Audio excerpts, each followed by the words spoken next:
Hi guys, my name is Precious. I'm a food and lifestyle blogger at preciouscore.com. You're welcome to my kitchen. Today I'm going to be showing you guys how to make egusi pudding. It's a savory, cake-like kind of meal that is typically eaten in Cameroon. It is made out of melon seeds, what we call egusi.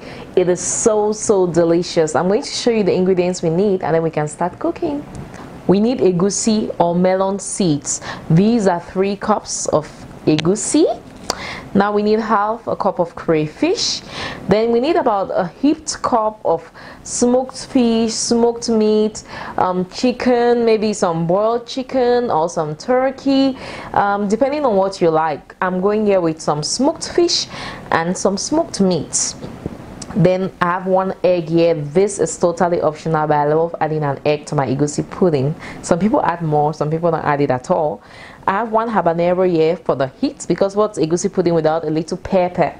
Now I have my salt and my crayfish seasoning cube, also called Maggi crevette. I'm going to be using half of that actually. I have some water and I have banana leaves because we're actually going to be wrapping our pudding and steaming until it is done.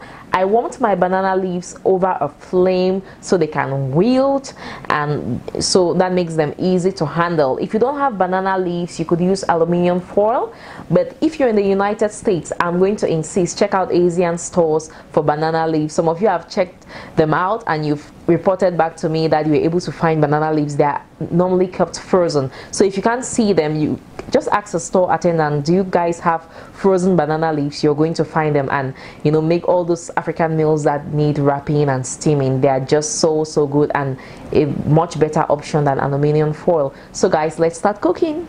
So the first thing is to blend that egusi, to grind it to something like a coarse powder. I'm using the small cup of my blender here because it does a really fine job, and my blender is really good, you guys. I use a blender. I'm going to put a link to where you could buy this in the description box below. This grinds like everything, every single thing. I almost don't need a food processor because it does the job perfectly for me.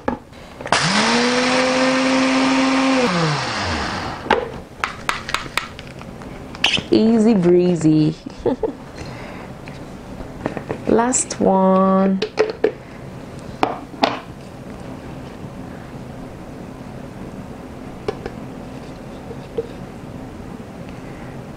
Now I'm going to coarsely blend my crayfish, just coarsely grind it, not to a powder, just a really short blend.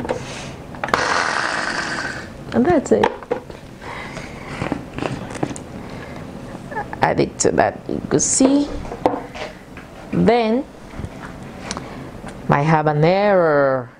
My kids are not going to enjoy this because of the heat. I'm going to make them eat a little bit though, because I've told them you have to get used to pepper. We love our food with some pepper.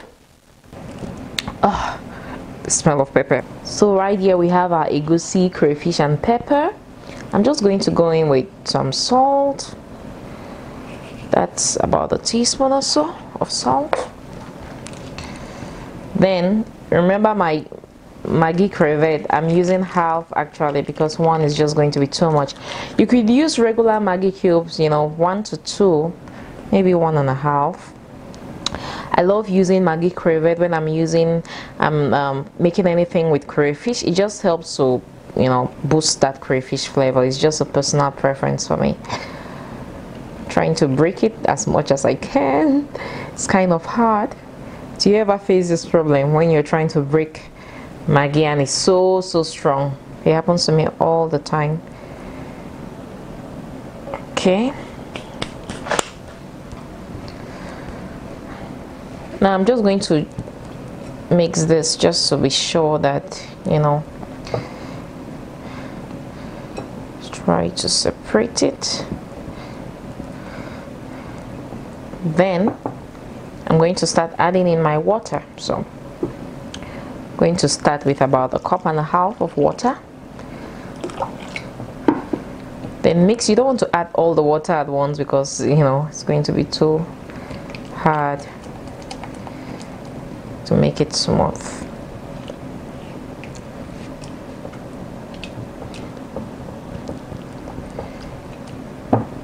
I'm going to use an egg whisk to help me.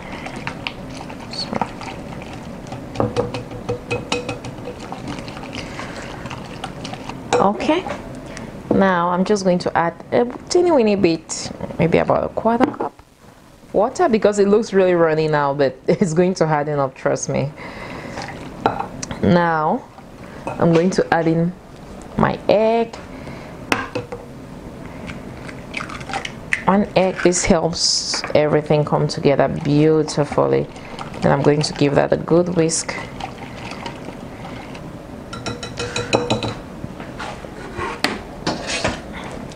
And finally, my fish and meat.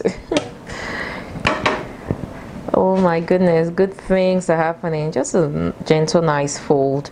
And our mixture is ready to be steamed. So I used the leaves that were torn to line the under of my pot, so that kind of creates a base for our egusi pudding. I'm actually going to put water in this pot and set it to start boiling. Then we go ahead and wrap. So once we wrap, we put it into boiling water. So I'm just putting my leaf into a deep bowl like so. I cut my leaf into like little rectangles. Then I'm putting another one over it, the other direction, like so. So doubling the leaves, you know, helps to secure it so that I'm sure that it's not going to spill out. Now I'm going to put in scoops of my egusi pudding. I want to make sure that I have fish and meat in every bundle. It's about 2 scoops. Then I'm going to be using a sandwich bag to tie this. So I'm just opening in this, keeping on the side. Now let's gather everything together. Little cute bundle. 1 for 100 francs. Just the way it's sold in Cameroon. And I'm tying with my sandwich bag. Secure it. It's my ring making noise.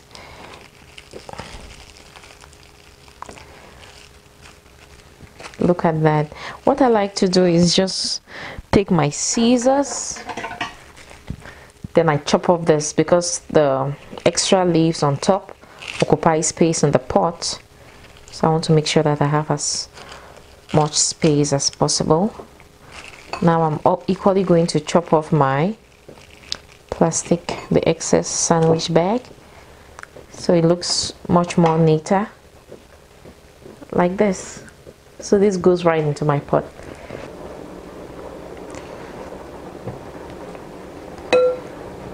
My last one is also going to be the biggest. Oops, keep down that spoon.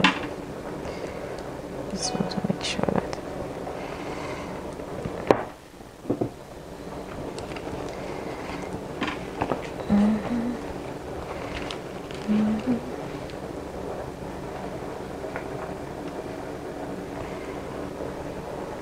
going to clean everything from my dish, because egusi is too precious.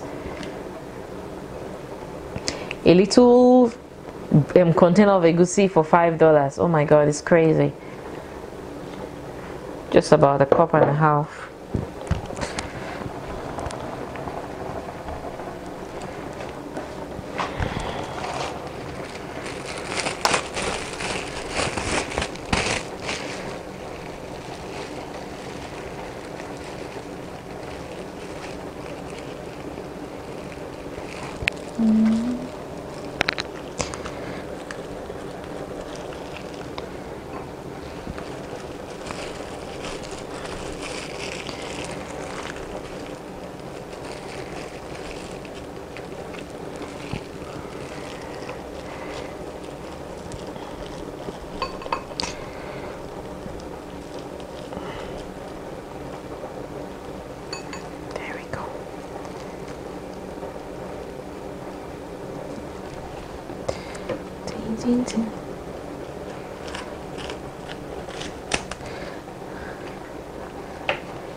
All my bundles are in the pot. I have 5 small cute bundles and 1 big one in the middle.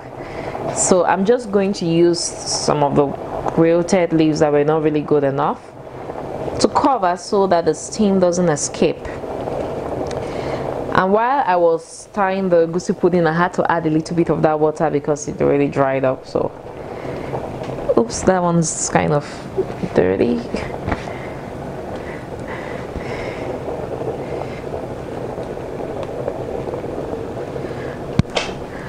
Now this is going to cook for about 1 hour to 1 hour 30 minutes. I'm going to go in there with more water every 10 minutes or so. I'm going to check my pot just to be sure that it doesn't dry up. But you don't want to add too much water because you don't want water to be at the same level as the egusi. You want it to be beneath so that the water doesn't, you know, penetrate, even though we tied it properly. But you don't want any water, any chance of water getting into your bundles.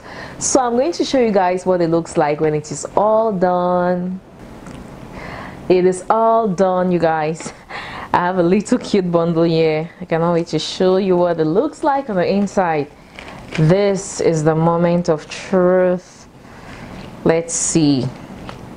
I mean, the ladies who sell egusi pudding in Cameroon sometimes put a lot of leaves so it looks so big, and then when you buy it, you open and you open and you go see a little thing in the middle. I think I kind of follow that path today. Not quite though, because mine is still much more bigger than theirs. So oh my goodness, that is what it looks like. I'm going to lick every part of this leaf because I don't want any of this to be wasted. Okay, so that's what it looks like. It's still quite hot. I can see a chunk of meat there. I want to look for the area where, you know, you have fish. So cut through. Oh yeah, that's some fish.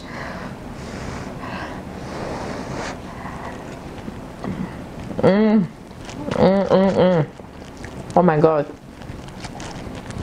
so good. If cake had a savory system, this is it. It is like the savory, insanely delicious version of cake. It is moist, it is so tasty, it is pepperish. You guys go into your kitchen and make some egusi pudding. Go get some melon seeds, make some. Even if you don't have banana leaves, go with aluminum foil.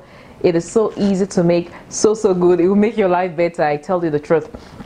Now back home, this is traditionally served with what we call miondo or bobolo, which is fermented cassava that is also wrapped in like leaves, banana leaves or other kinds of leaves, and then steamed until done. We also serve it with starchy sides like boiled plantains, you know, or roasted plantains, or boiled yams, or cocoa yams, or cassava. You can serve it with like any starchy side you like. Also, it's very good for like traditional meals, like a side dish to traditional meals. For example, if you make achu, for which I have a video, you guys check it out. I'm going to leave a link in the description box below. If you make achu, put a piece of egusi pudding on the side. I tell you, it is so delicious. I hope you guys enjoyed spending time with me. For the full recipe, be sure to check out my blog, preciouscore.com. And if you liked the video, be sure to give me a thumbs up. If you've not subscribed to my channel already, be sure to subscribe so you don't miss any of my videos. I'll see you guys in the next video. Bye-bye.